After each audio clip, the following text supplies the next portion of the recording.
আগামীকাল সন্ধ্যা ৬টায় ত্রয়োদশ জাতীয় নির্বাচনের তফসিল ঘোষণা করবেন প্রধান নির্বাচন কমিশনার এএমএম নাসির উদ্দিন। জাতির উদ্দেশ্যে ভাষণের মাধ্যমে এ ঘোষণা দেবেন তিনি।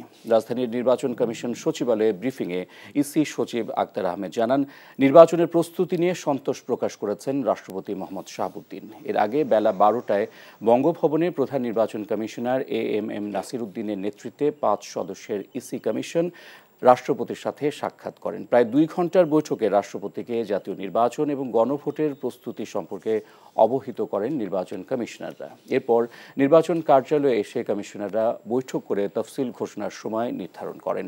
এদিকে গণভোটের চূড়ান্ত ব্যানার ও লিফলেটের নমুনা প্রকাশ করেছে নির্বাচন কমিশন।